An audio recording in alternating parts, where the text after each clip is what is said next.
నాన్న, ఈరోజు గుళ్ళో దర్శనం చాలా బాగా అయింది కదా. పంతులు గారు బాగా పూజ చేశారు కదా. అవునరా, చాలా బాగా చేశారు. వర చిన్న, ఈ 10 రూపాయలు తీసుకెళ్ళి ఆ చివరిన ఒక పేదవాడు కూర్చున్నాడే, వాడికి ఇచ్చేసిరా. ఇచ్చేసాను నాన్న. నాన్న, ఎందుకు నాన్న కొందరు పేదవాళ్ళగా అవుతారు? దానికి ఒక కథ ఉందిరా. బుద్ధుడి కథ చెప్పనా? చెప్పండి నాన్న.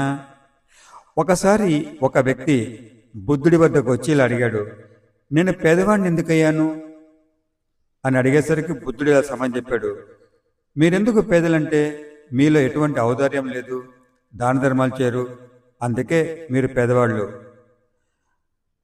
అయ్యా, దానం చేయడానికి నా దగ్గర ఏముంది అన్నాడు. అప్పుడు బుద్ధుడు ఇలా సమాధానం చెప్పాడు, ప్రతి ఒక్కరిలో ఇతరులతో పంచుకోగల 5 నిధులు ఉన్నాయి తెలుసా అన్నాడు. కాస్త వివరంగా చెప్పండి అని అడిగాడు.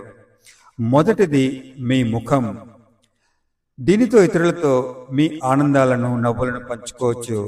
ఇది ఖర్చు లేనిది, ఇతరులపై గొప్ప ప్రభావం చూపుతుంది. రెండోది మీ కళ్ళు. మీరు ప్రేమ అనురాగం పంచవచ్చు.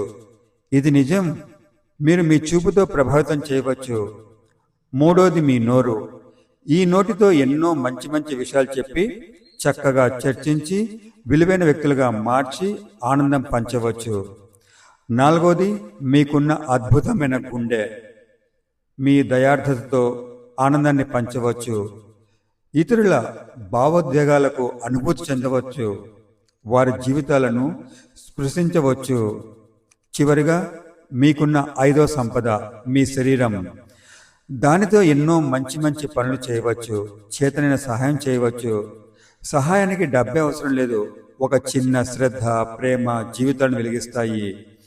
ఈ జీవితం కల కానిది, విలువైనది, సర్వోత్తమమైనది. ఆనందంగా ఉంటూ చేతనైన సహాయం చేస్తూ జన్మను చరితార్థం చేసుకోవడమే మానవ జన్మకు సార్థకత. నాన్న, మీరు చెప్పిన కథ చాలా చాలా బాగుంది. సరేరా, అమ్మ మన కోసం వెయిట్ చేస్తుంటుంది, మన ఇంటికి వెళ్దామా? అలాగే నాన్న.